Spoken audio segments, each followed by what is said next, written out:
Today starts a 2-lecture sequence on the topic of hashing, which is a really great technique that shows up in a lot of places.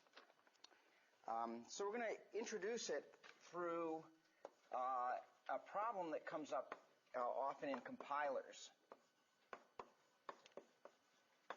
called the symbol table problem. And the idea is that we have a table S holding n records, okay, where each record, just to be a little bit more explicit here, so each record typically has a bunch of, this is record X. X is usually a pointer to the actual data. Okay, so when we talk about the record X, we usually mean some pointer to the data. And in the data, in the record, so this is a record, there's a key, we call the key of X.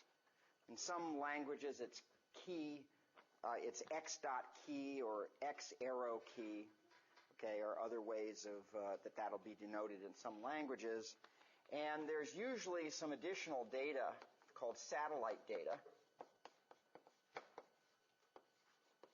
which is carried around with the key.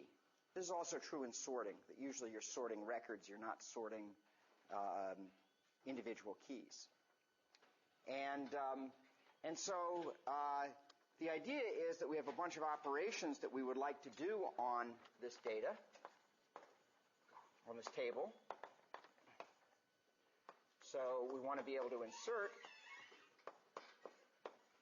an item X into the table, which just essentially means that we update the table by adding the element X. We want to be able to delete an item from the table.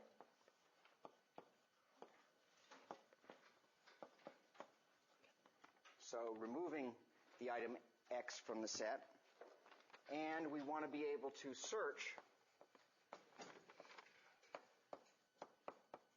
for a given key. So this returns the value X such that key of X is equal to K, or it returns nil if there's no such X. Okay?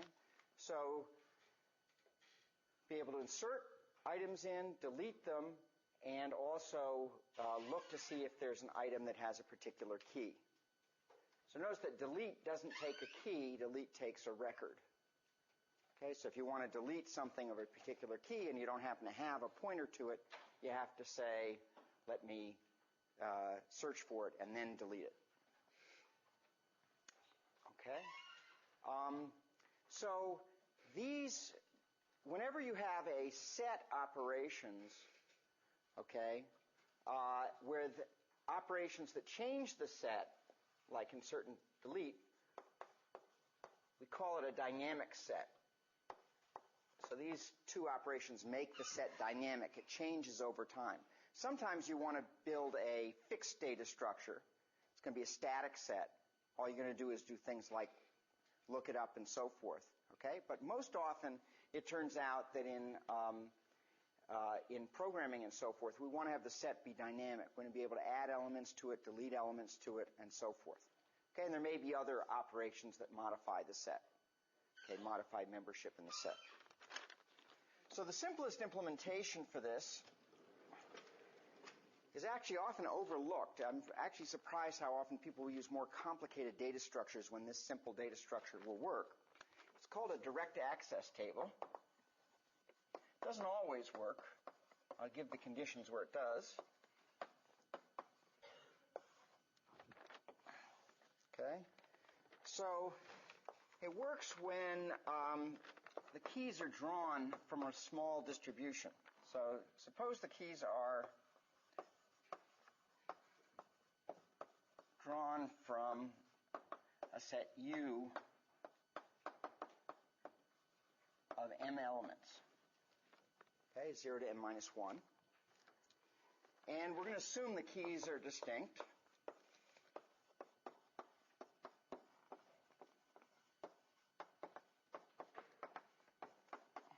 Okay, so the way a direct access table works is that you set up an array T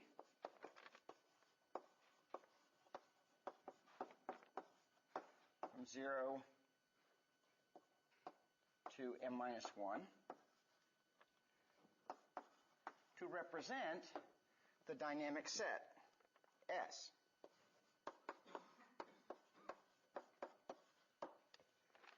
Such that T of K is going to be equal to X if X is in the set and its key is K, and nil otherwise. Okay? So you just simply have an array, and if you have a record whose key is some value K, key is 15, say, then slot 15, if the element is there, has the element, and if it's not in the set, it's nil. Okay, very simple data structure. Okay, insertion, just go to that location and set the value to the inserted value. For deletion, just remove it from there, and to look it up, you just index it and see what's in that slot. Okay, very simple data structure. All these operations, therefore, take constant time in the worst case. Okay? But as a practical matter, the places you can use this strategy are pretty limited. Okay, what's the issue of limitation here? Yes? No, you already assumed that the keys are all distinct. I was going to say you have multiple. Okay, so that's a limitation, surely. Okay, but there's actually a more severe limitation. Yeah. Hard to draw the keys from 0 to m minus 1. What does that mean? It's hard to draw them. It's hard to draw them in a reproducible way, so I'll have the same key when I'm going back to get the element 1. No. Yeah. M minus 1 could be a huge number. Okay, like for example, suppose that I want to have my set drawn over 64-bit values. Okay, the things that I'm storing in my table is a set of 64-bit numbers. Okay, and so maybe a small set, maybe we only have, a few thousand of these elements. Okay, but they're drawn from a 64-bit value. Then this strategy requires me to have an array that goes from 0 to 62 to the 64th minus 1. How big is 2 to the 64th minus 1, approximately? It's like big. It's like 18 quintillion or something. Okay? I mean, it's like, it's zillions, literally, because it's beyond the illions we normally use, okay? Not a billion or a trillion. It's 18 quintillion, okay? So that's a really big number. So, or even worse, suppose the keys were drawn from character strings, okay? So, people's names or something. This would be an awful way to have to represent it, because most of the table would be empty for any reasonable set of values you would want to keep, okay? So the idea is we want to try to keep something that's going to keep the table small while still preserving some of the properties. And that's where hashing comes in. So hashing, okay, is we use a hash function, H, which maps the keys randomly, and I'm putting that in quotes because it's not quite at random, into slots of table T. So we call each of the array indexes here a slot. Okay, so you can just sort of think of it as a big table, and you've got slots in the table where you're storing your values. And so we may have a big universe of keys. Let's call that U. Okay, and we have our table over here that we've set up that has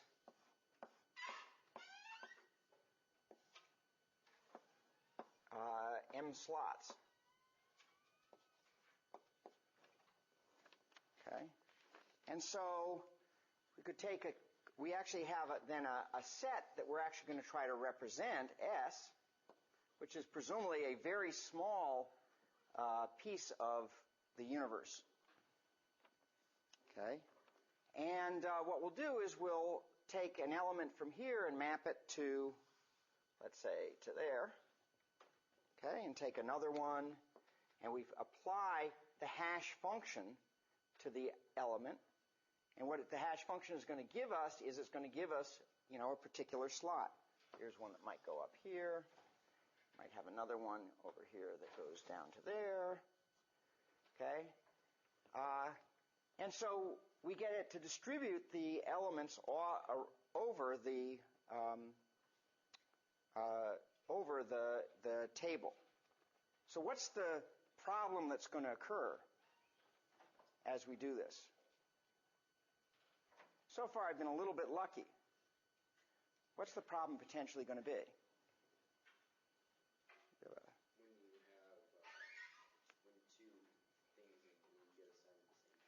When two things or an S, more specifically, get assigned to the same value. So I may have a guy here, and he gets mapped to the same slot that somebody else has already been mapped to.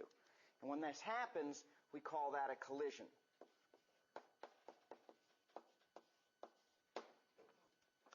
Okay?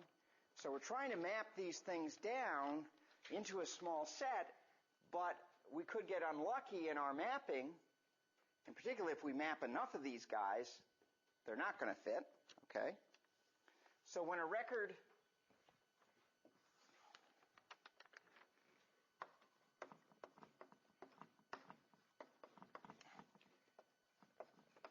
to be inserted maps to an already occupied slot,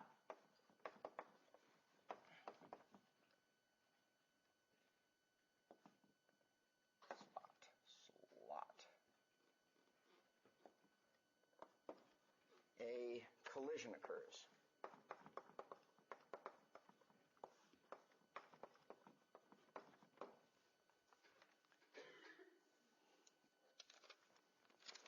Okay, so looks like this method's no good.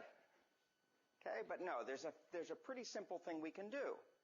What should we do when two things map to the same slot? If we want to represent the whole set, so we can't lose any data, can't treat it like a cache. In a cache, what you do is it uses a hashing scheme, but in a cache, you just kick it out because you don't care about representing a set precisely. Okay? But in a hash table, you're programming, you often want to make sure that the values you have are exactly the values in the set, so you can tell whether something belongs to the set or not. So what's a good strategy here? Yeah, create a list for each slot, and just put all the elements that hash to the same slot into the list. And that's called resolving collisions by chaining.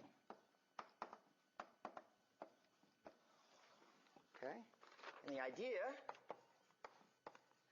is to link records in the same slot into a list. So for example, imagine this is my hash table, and this, for example, is slot I. Okay? I may have several things that are So I'm going to put the key value.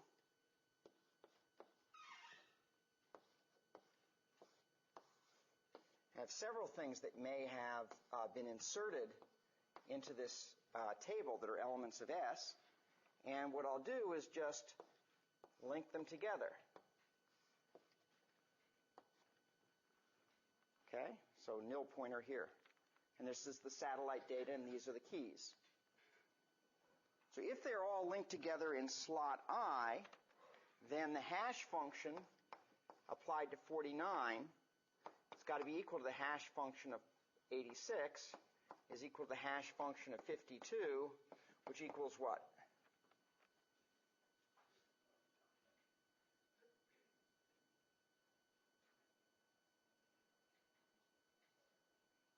There's only one thing I haven't.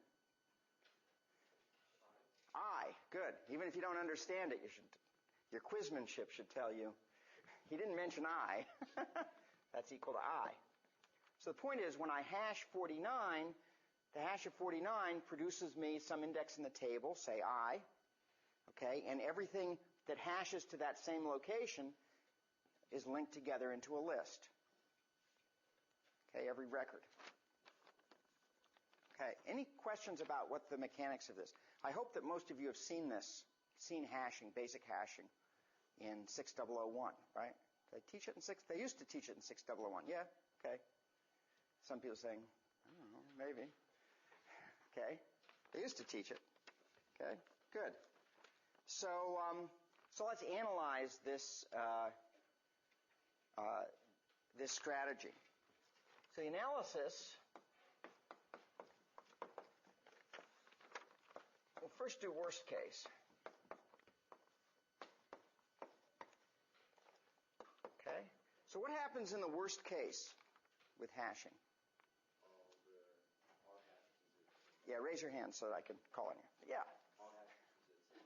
Yeah, all hash keys, well, all the keys in S, I happen to pick a set S where my hash function happens to map them all to the same value. That would be bad, okay? So every key hashes to the same slot. And so therefore, if that happens, then what I've essentially built is a fancy linked list for keeping this data structure. Okay, all this stuff with the table, the hashing, etc., irrelevant. All that matters is that I have a long linked list. Okay, and then how long does an access take? How long does it take me to insert something, or, well, more importantly, to for example, search for something, find out whether something's in there, in the worst case? Yeah, it takes order n time, okay, because they're all just a link. We just have a linked list. So access takes theta n time if, as we assume, the size of S is equal to n. Okay? So from a worst case point of view, this doesn't look so attractive. Okay? And we will see data structures that in a worst case do very well for this problem. Okay? But they don't do as good as the average case of hashing. So let's analyze the average case.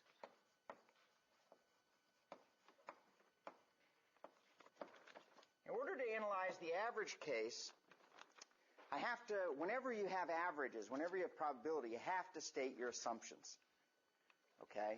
You have to say what is the assumption about the behavior of the system. And it's very hard to do that because you don't know necessarily what the hash function is. But let's imagine an ideal hash function. What should an ideal hash function do?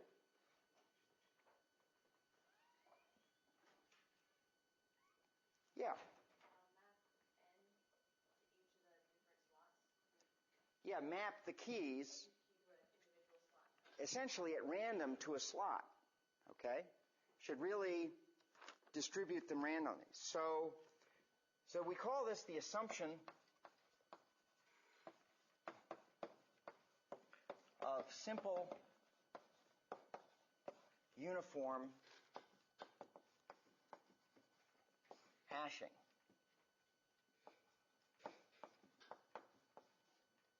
And what it means is that each key,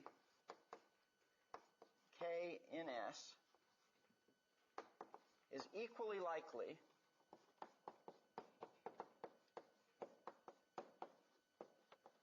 to be hashed to any slot in T, and we actually have to make an independence assumption, independent of where other records, other keys are hashed.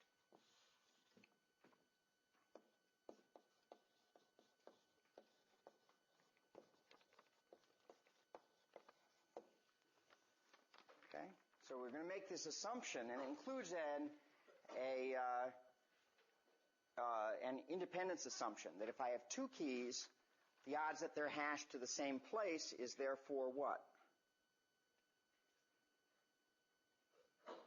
What are the odds that two keys under this assumption are hashed to the same slot if I have, say, m slots? 1 over m. Okay? What are the odds that one key is hashed to slot 15? 1 over m. Okay? Because they're being distributed. But the odds in particular that two keys are hashed to the same slot, 1 over m. Okay?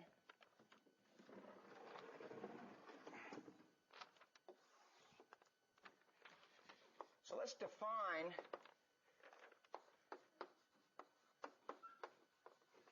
is there a question? No? Okay. The load factor, okay, of a hash table with n keys and m slots to be alpha, which is equal to n over m, okay? Which is also, if you think about it, just the average number of keys per slot.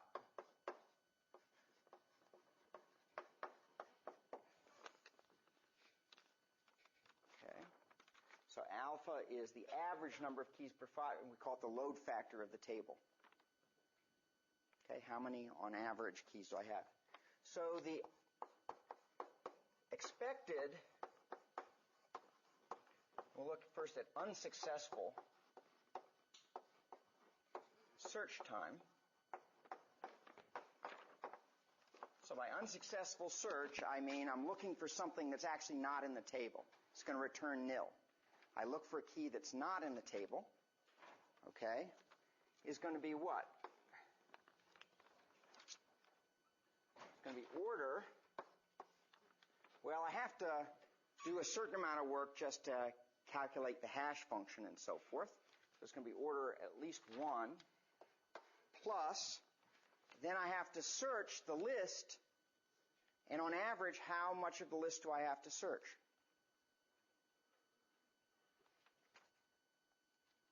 What's the cost of searching that list on average if I'm searching at random? If I'm searching with for a key that's not in the table. Okay? Whichever one it is, I got to search to the end of the list, right? So what's the average cost over all the slots in the table? Alpha.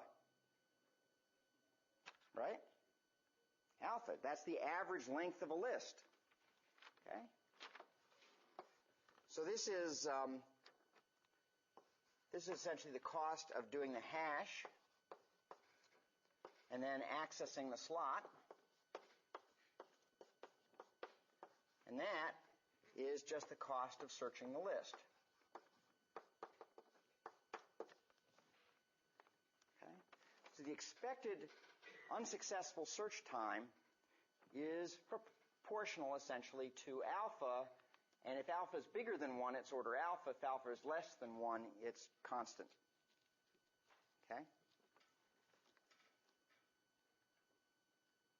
so when is the expected search time?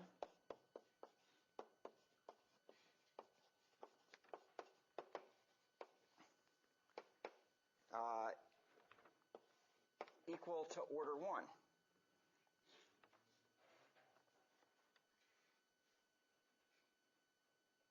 So when is this order 1?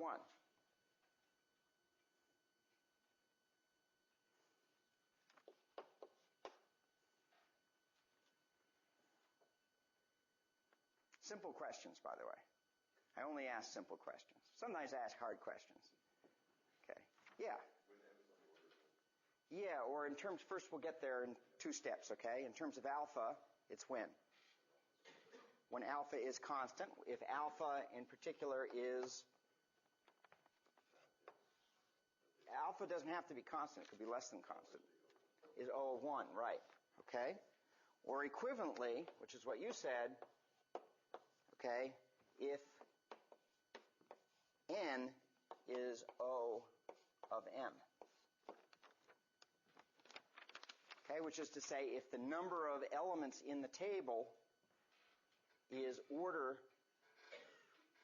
upper bounded by a constant times n, then the search cost is constant. So a lot of people tell you, oh, a hash table runs in constant search time. Okay, that's actually wrong. Depends upon the load factor of the hash table. Okay, and people have made programming errors based on that misunderstanding of hash tables. Okay, because they have a hash table that's too small for the number of elements they're putting in there, doesn't help. Okay, the number may, in fact will grow with the, since this is 1 plus n over m, it actually grows with n. So unless you make sure that m keeps up with n, okay, this doesn't stay constant. Okay.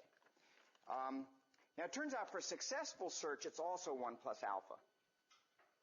And for that you need to do a little bit more mathematics because you now have to condition on searching for the items in the table. But it turns out it's also 1 plus alpha, and that you can read about in the book.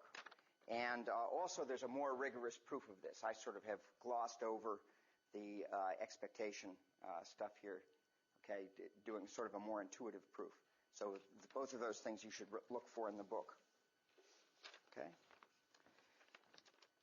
Now, so this is one reason why hashing is such a popular method, is it basically lets you represent a dynamic set with order 1 cost per operation, constant cost per operation, inserting, deleting, and so forth, as long as the table that you're keeping is not much smaller than the number of items that you're putting in there. Okay?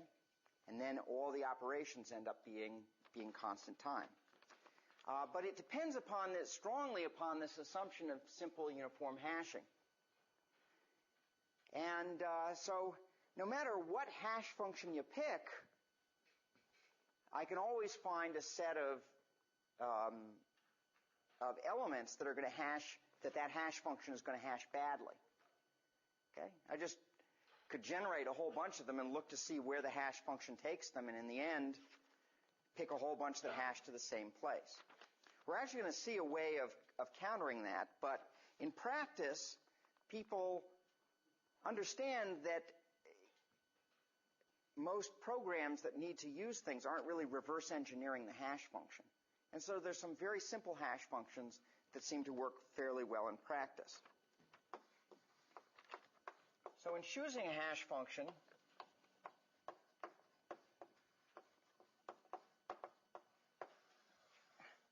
we would like it to distribute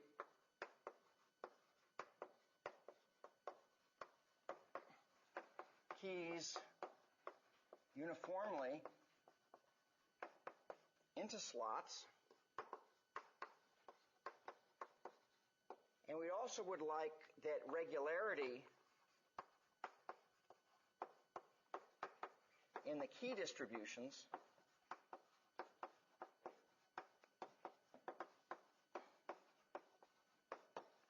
should not affect uniformity. example, a regularity that you often see is that all the keys that are being inserted are even numbers. Somebody happens to have that property of this data, that they're only inserting even numbers.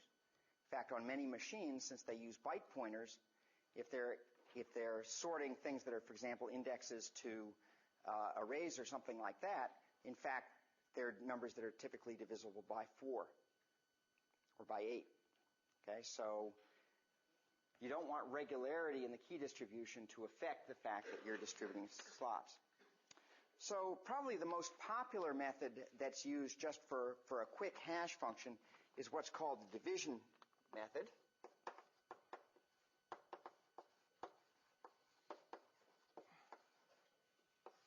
Okay, and the idea here is that you simply let h of k for a key equal k modulo m, where m is the number of slots in your table. Okay. And this works reasonably well in practice, but you want to be careful about your choice of modulus. In other words, it turns out it doesn't work well for every possible size of table you might want to pick. Fortunately, when you're building hash tables, you don't usually care about the specific size of the table. If you pick it around some size, that's probably fine, okay, because it's not going to affect their performance. So there's no need to pick a specific value. In particular, you don't want to pick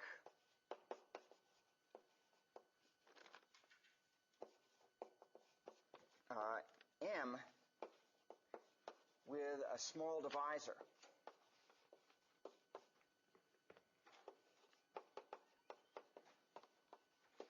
Okay, and let me illustrate why that's a bad idea for this particular hash function.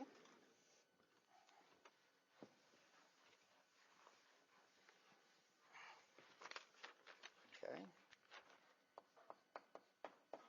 Oh, I should have said small divisor D. D. So, for example, if D is 2, in other words, m is an even number, okay, and it turns out that we have the situation I just mentioned, all keys are even, okay, what happens to my usage of the hash table? So I have an even slot and even number of slots, and all the keys that the user of the hash table chooses to pick happens to be even numbers. What's going to happen in terms of my use of the hash table?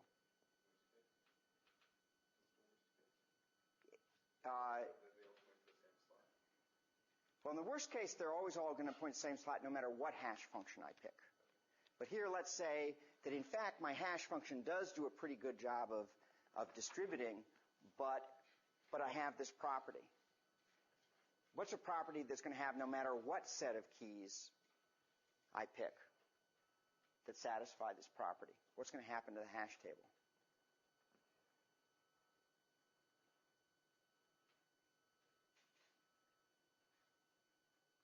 So I have an even number, mod an even number. What does that say about the hash function?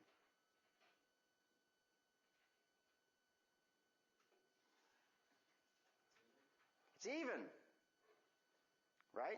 If I have an even number, mod an even number, it's even. So what's going to happen to my use of the table?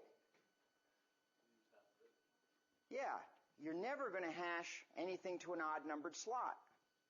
You've wasted half your slots. Doesn't matter what the key distribution is. Okay? As long as they're all even, okay? That means the odd slots are never used.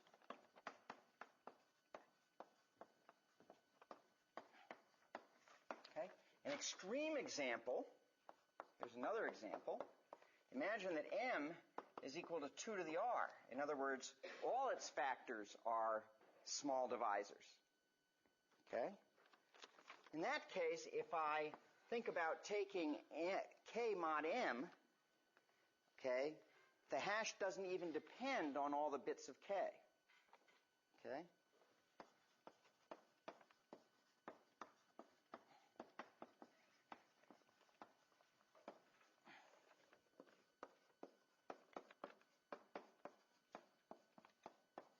So for example, suppose I had 1 over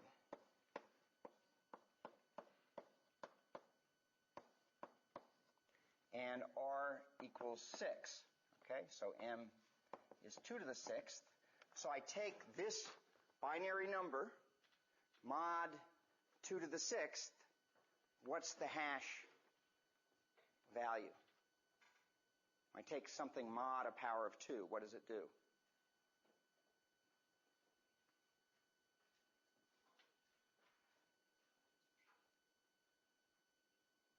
So I hash this function.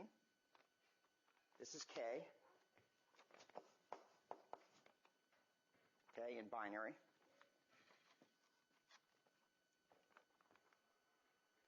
And I take it mod 2 to the 6th. Well, if I took it mod 2, what's the answer?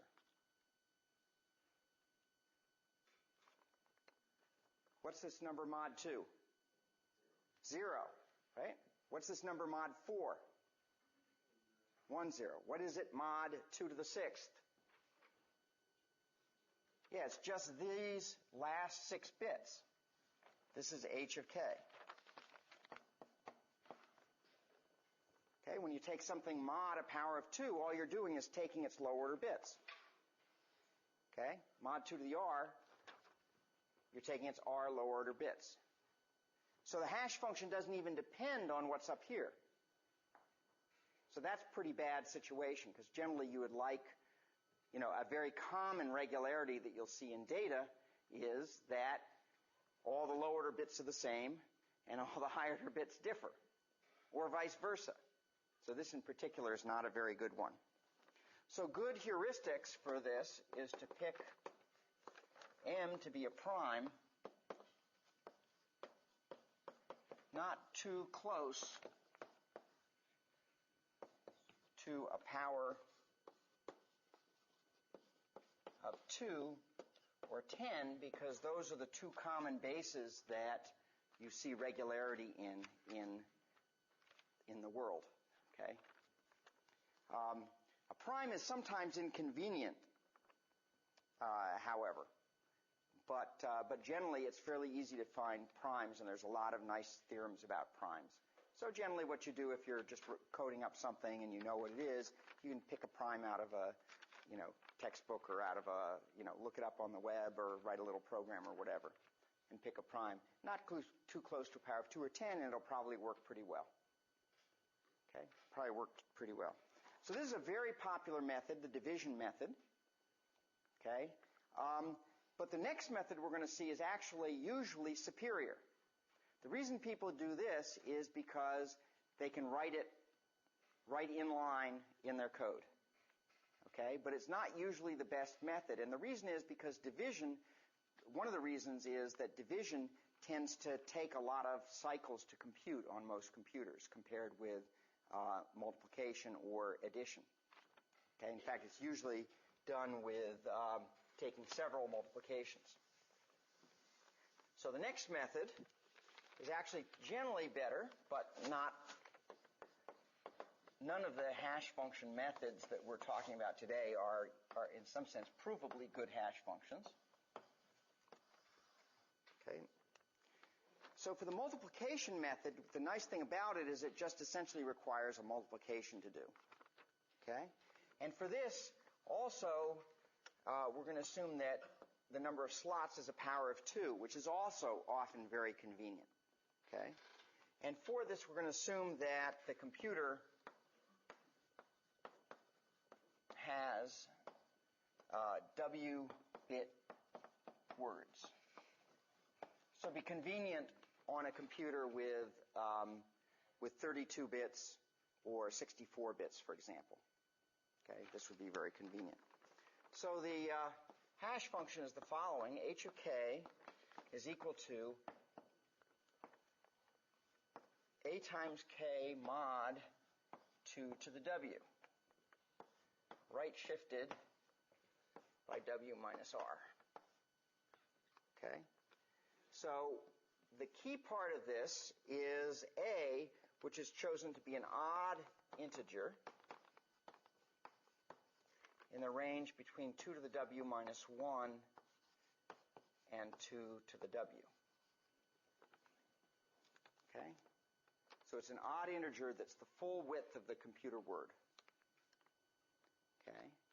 And what you do is you multiply it by whatever your key is, by this funny integer, and then take it mod 2 to the W. And then you take the result and right shift it by this fixed amount, W minus R. So this is a bitwise right shift. Okay? So let's look at what this does, but first let me just give you a couple of tips on how you pick what you don't pick for A. So you don't pick A too close to a power of 2.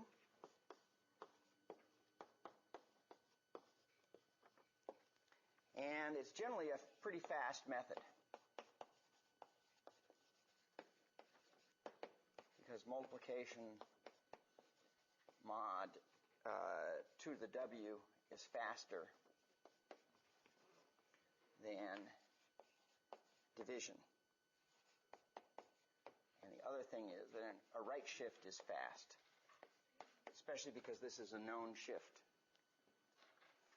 Okay, you know it before you're computing the hash function. Both W and R are known in advance. So the compiler can often do tricks there to make it go even faster. So let's do an example to understand how this hash function works.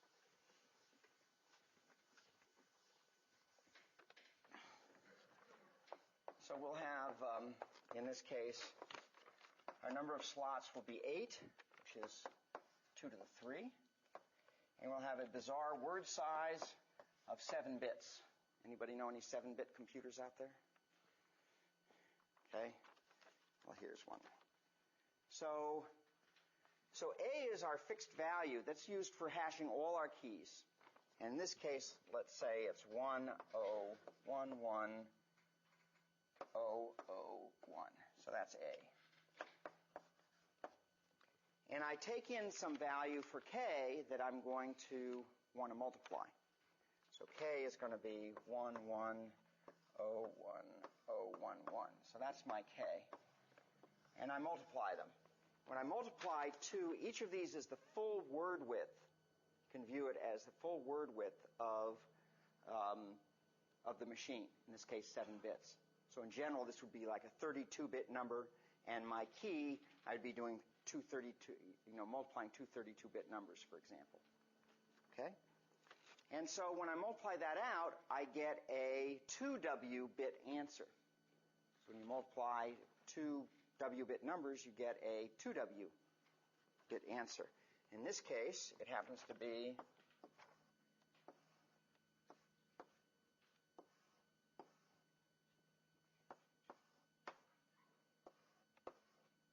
that number. Okay?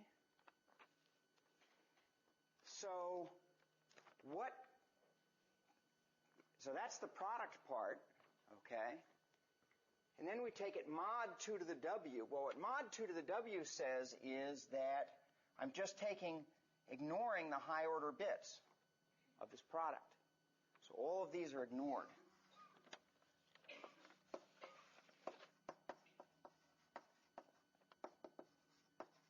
Because remember that if I take something mod a power of 2, that's just the low order bits. So I just get these low order bits as being the mod.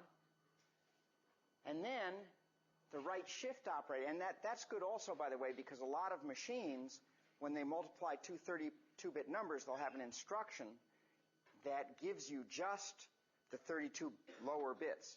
And it's usually an instruction that's faster than the instruction that gives you the full 64-bit answer. Okay? So that's very convenient. And the second thing is then that I want just in this case, 3 bits that are the higher order bits of this word. So this ends up being my H of K. And these end up getting removed by right shifting this word over. So you just right shift that in, zeros come in a higher order bit, and you end up getting that value of h of k.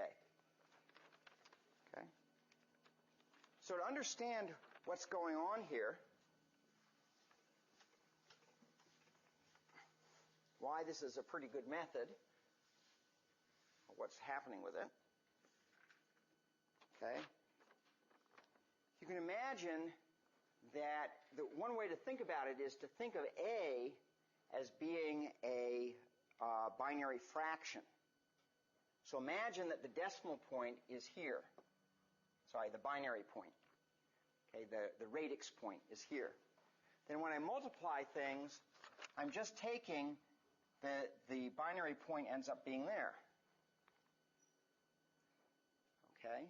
So if you just imagine that conceptually. We don't have to actually put this into the hardware because we just do what the hardware does, but I can imagine that it's there and that it's here. And so what I'm really taking is the fractional part of this product if I treat A as a fraction of a number. So we can sort of look at that as sort of a modular wheel.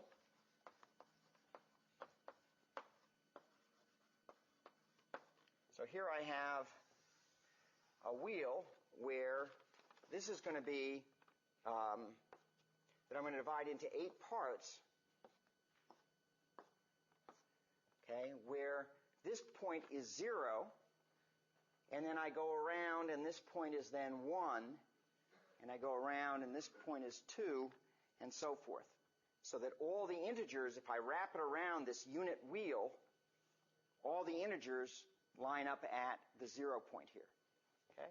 And then we can divide this into the fractional pieces. So that's essentially the 0 point.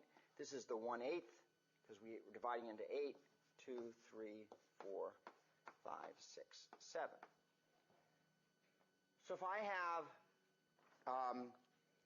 have 1 times A, in this case, I'm basically saying, well, 1 times A, if I multiply, is basically going around to about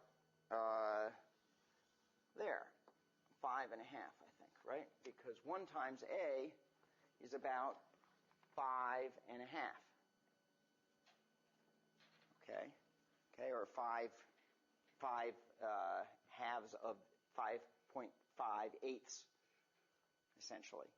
Okay, so it takes me about to there. That's A. And if I do 2A, that continues around and takes me up to about where? About a little past 3. About to there. So that's 2A. Okay? And 3A takes me then around to somewhere like about there. So each time I multiply by, each time I add another A, it's taking me another A's distance around. The idea is that if A is, for example, odd and it's not too close to a power of 2, or then what's happening is it's sort of throwing it into another slot on a different thing. So if I now go around, if I have K being very big, then K times A is going around K times. Where does it end up? It's like spinning a wheel of fortune or something. Okay, it ends somewhere. Okay, and so that's basically the notion. Okay, that's basically the notion, that it's going to end up in some place, you know. So you're basically looking at where does Ka end up? Well, it sort of whirls around and ends up at some point. Okay, and so that's why that's, tends to be a fairly good one. But these are only heuristic methods for hashing, because for any hash function, you can always find a set of keys that's going to make it operate badly. So the question is, well, what do you use in practice? Okay, the second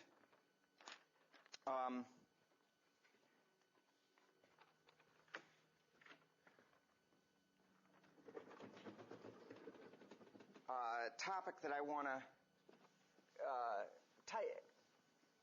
so we talked about resolving collisions by chaining.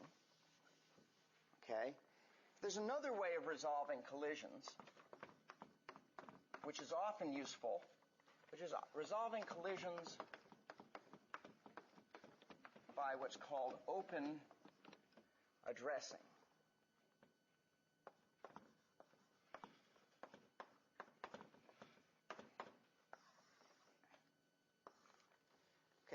idea is in this method is we have no storage for links. So when I resolve by chaining, I need an extra link field in each record in order to be able to do that. Now, that's not necessarily a big overhead, but for some applications, I don't want to have to touch those records at all. Okay? And for those, open addressing is a useful way to resolve collisions.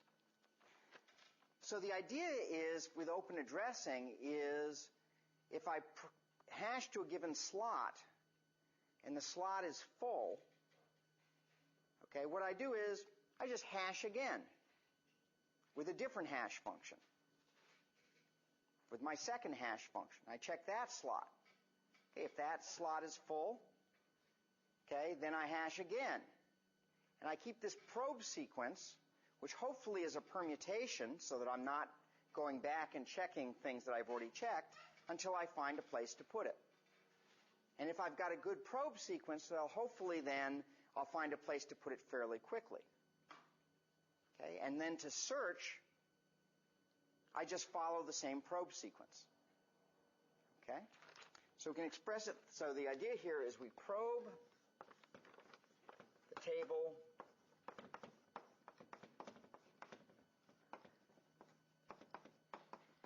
systematically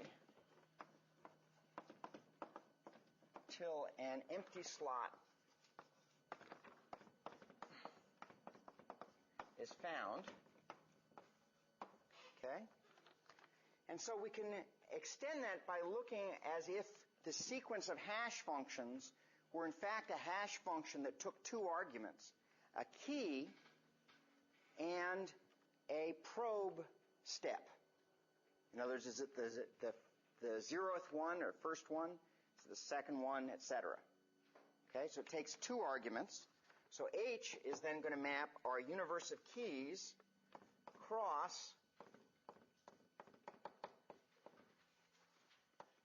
our probe number into a slot. So this is the universe of keys.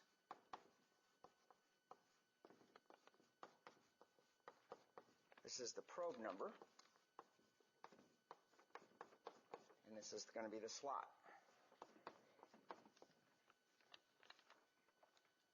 As I mentioned, the probe sequence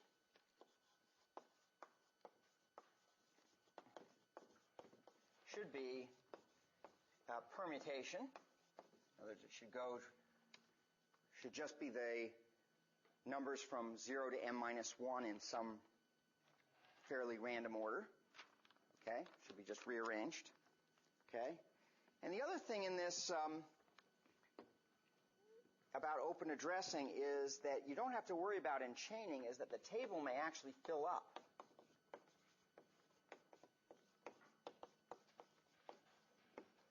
So you have to have that the number of elements in the table is less than or equal to the table size, the number of slots.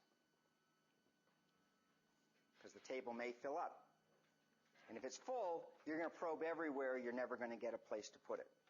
So you have to worry about that. And the final thing is that in this type of scheme, deletion is difficult. It's not impossible. There are schemes for doing deletion. But it's basically hard because the danger is that you remove a key, okay, out of the table, and now somebody who's doing a probe sequence who would have hit that key and gone on to find his element now finds that it's an empty slot, and he says, oh, the key I'm looking for probably isn't there. Okay, so you have that issue to deal with. So you can delete things but keep them marked and there's all kinds of schemes that people have for doing deletions. But it's difficult. It's messy compared to with chaining where you can just remove the element out of the chain. So let's do an example.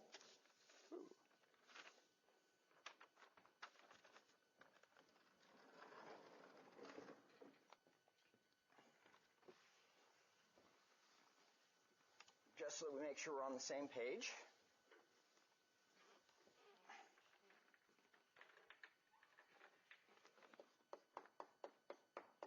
insert a key K is 496. Okay, so here's my table.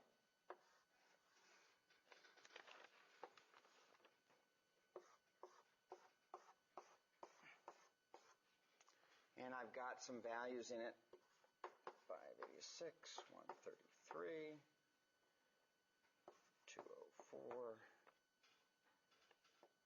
481, etc. So a table looks like that. The other places are empty. So on my 0th step, I probe H of 496, 0.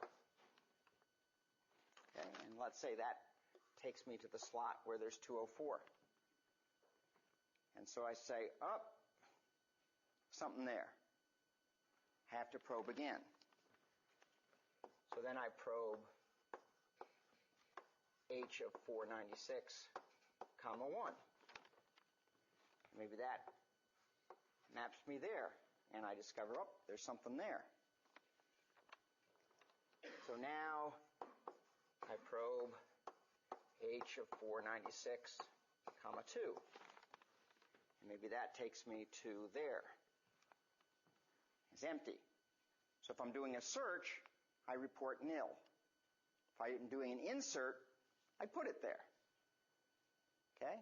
And then if I am looking for that value, if I put it there, then when I'm looking, I go through exactly the same sequence. I'll find these things are busy, and then eventually I'll come up and discover the value. Okay? And there are various heuristics that people use as well, like keeping track of the longest probe sequence, because there's no point in probing beyond the largest number of probes that needed to be done globally to do an insertion. Okay, so if it took me 5 is the maximum number of probes I ever did for an insertion. A search never has to look more than 5.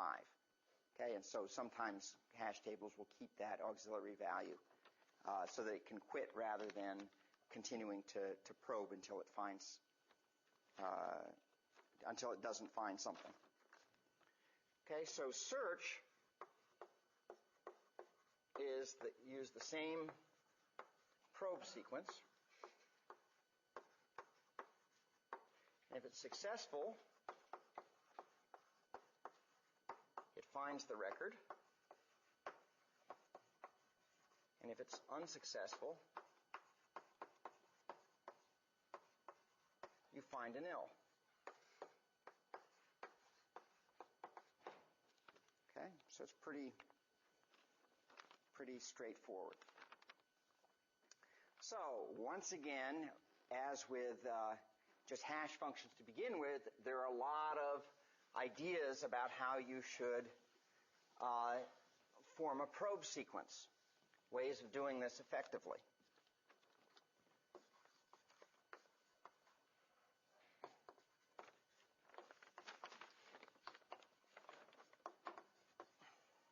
Okay, so the simplest one is called linear probing.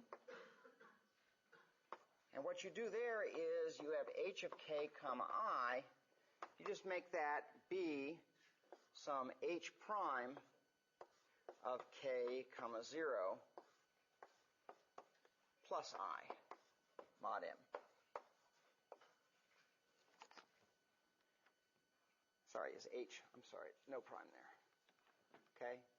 So what happens is, so the idea here is that all you're doing on the ith probe is, on the 0th probe, you look at h of k0.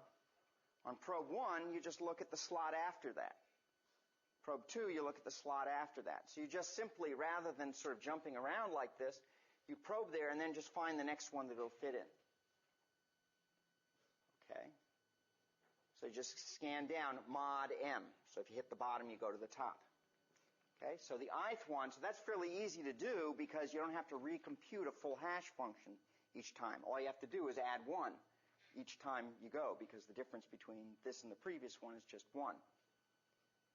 Okay, so you just go down. Now the problem with that is that you get a phenomenon of clustering. If you get a few things in a given area, then suddenly everything Everybody has to keep searching to the end of those things. Okay, so that turns out not to be one of the better schemes, although it's not bad if you just need to do something quick and dirty. So it suffers from primary clustering, where regions of the hash table get very full, and then anything that hashes into that region has to look through all the stuff that's there. Okay, so long runs of filled slots. Okay. There's also things like quadratic clustering, where you basically make this be, instead of adding 1 each time, you add I each time. Okay? But probably the most effective popular scheme is what's called double hashing. And you can do statistical studies. People have done statistical studies to show that this is a good scheme. Okay? Where you let h of ki, let me do it below here, so I have room. So h of k comma I is equal to an h1 of k plus I times h2 of k. So you have two hash functions, mod m. You have two hash functions, h1 of k and h2 of k. Okay, so you compute the two hash functions, and what you do is you start by just using h1 of k for the 0th probe, because here I then will be 0. Okay, then for the probe number 1, okay, you just add h2 of k. For probe number 2, you just add that hash function amount again. You just keep adding h2 of k for each successive probe you make.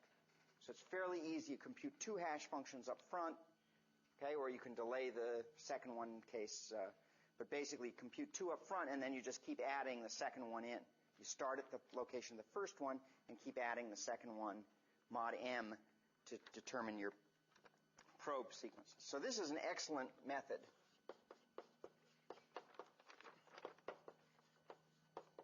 Okay, it does a fine job, and you usually pick m to be a power of 2 here. Okay, so that you're using usually people use this with the multiplication method, for example. So m is a power of 2, and h2 of k you force to be odd. Okay, so you don't use an even value there, because otherwise you're going to, for any particular key, you'd be skipping over. Once again, you'd have the problem that everything could be even or everything could be odd as you're going through. But if you make h2 of k odd and m is a power of 2, you're guaranteed to hit every slot. Okay? Okay, so let's analyze this scheme. This turns out to be a pretty interesting scheme to analyze. Got some nice math in it. So once again, in the worst case, hashing is lousy. So we're going to analyze average case.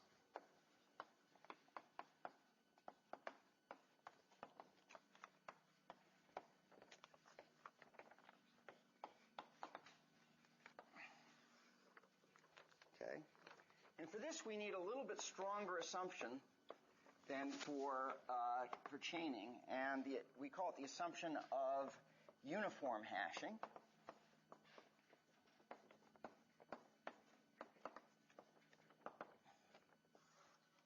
Which says that each key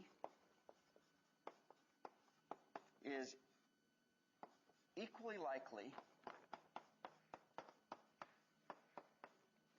okay, to have any one of the m factorial permutations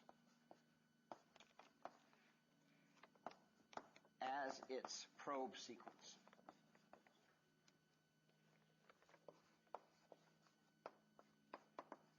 Independent of of other keys.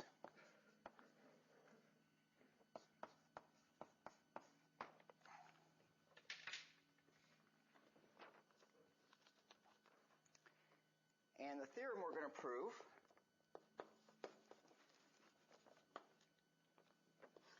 is that the expected number of probes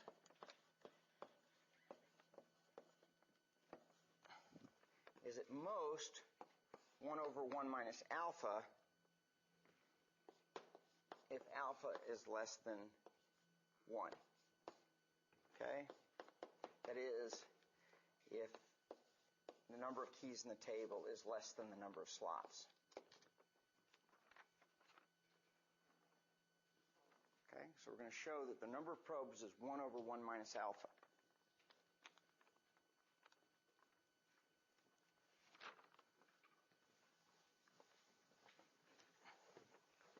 So alpha is the load factor. And of course, for open addressing, we want the load factor to be less than 1.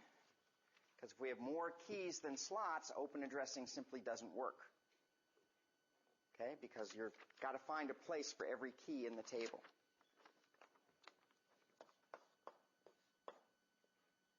So proof, we'll look at an unsuccessful search. Okay. So the first thing is that one probe is always necessary.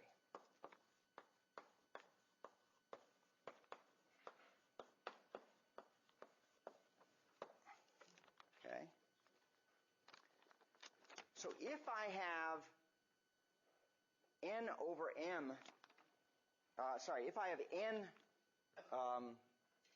items stored in m slots, what's the probability that when I do that probe, I get a collision with something that's already in the table? What's the probability that I get a collision?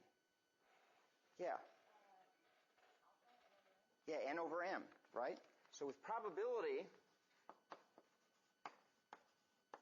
n over m, we have a collision. Because my table has got n things in there. I'm hashing at random to one of them. Okay? So what are the odds I hit something? N over m. Okay? And then a second probe is necessary.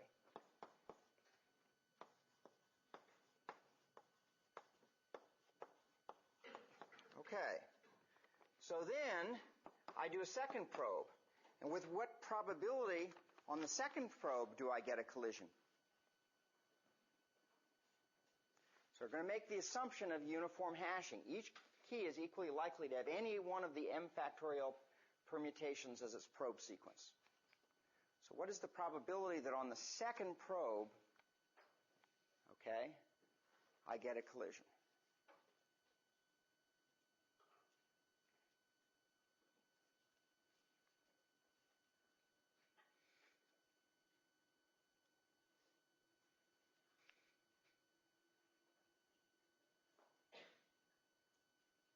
Yeah? If we're assuming that you're not choosing the same one over again? If it's a permutation, you're not, right? Exactly. So it would be n over n minus 1. Something like that. What is it exactly? So that's the question. Okay? So you're not going to hit the same slot because it's going to be a permutation. Yeah?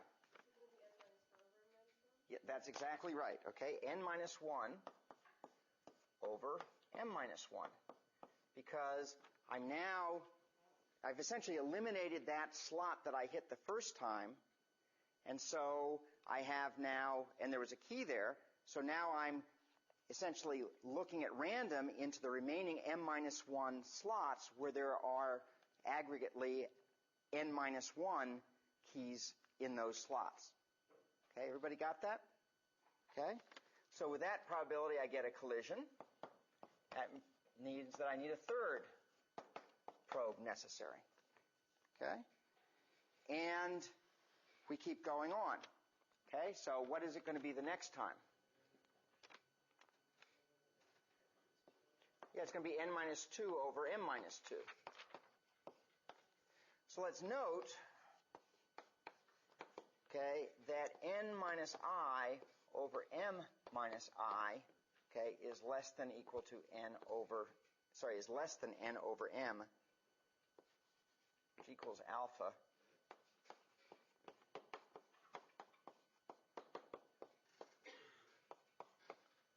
Okay. So n minus I over m minus I is less than n over n. And the way you can sort of reason that is that if n is less than m, I'm subtracting a larger fraction of n when I subtract I than I am subtracting a fraction of m. Okay? So therefore n minus I over m minus I is going to be less than n over m. Okay? So, or you can do the algebra. I think it's always helpful when you do algebra to sort of think about it sort of quantitatively as well. You know, qualitatively, what's going on. So the expected number of probes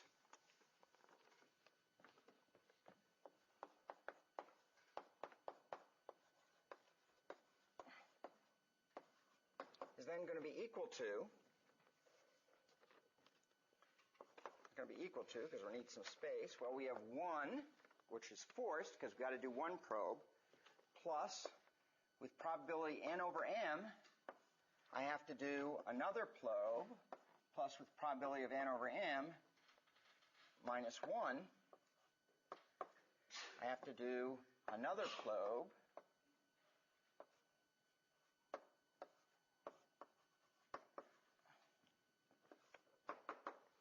up until I do 1 plus 1 over m minus n.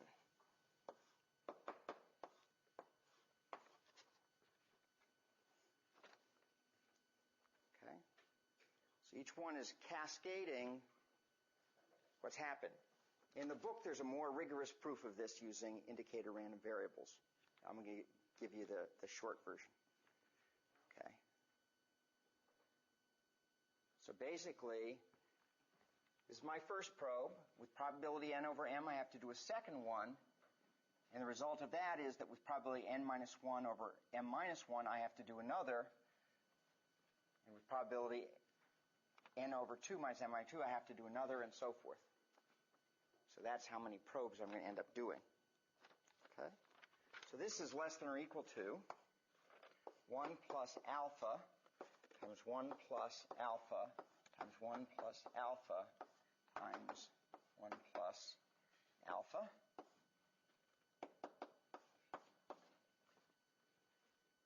Okay? Just using the fact that I had here. Okay? And that is less than or equal to 1 plus, I just multiply through here, alpha plus alpha squared plus alpha cubed plus, okay? And I can just take that out to infinity. It's going to bound this. Okay, does everybody see the math there? Okay? And that is just the sum I equals 0 to infinity of alpha to the I, which is equal to 1 over 1 minus alpha using your familiar geometric series bound.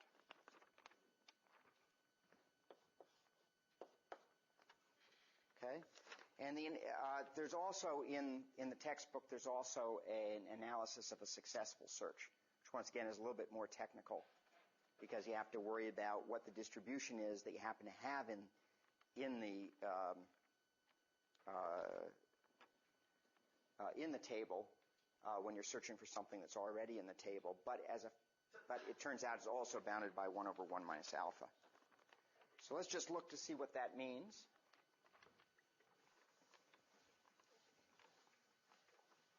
So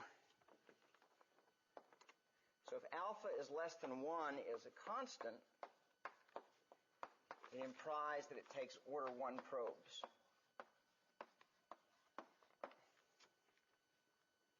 Okay? So if alpha is a constant, it takes order 1 probes. Okay? But it's helpful to understand what's happening with the constant. So for example, if the table is 50% full, so alpha is a half, what's the expected number of probes by this analysis? 2, because 1 over 1 minus a half is 2. Okay? If I let the table fill up to 90%, how many probes do I need on average? 10.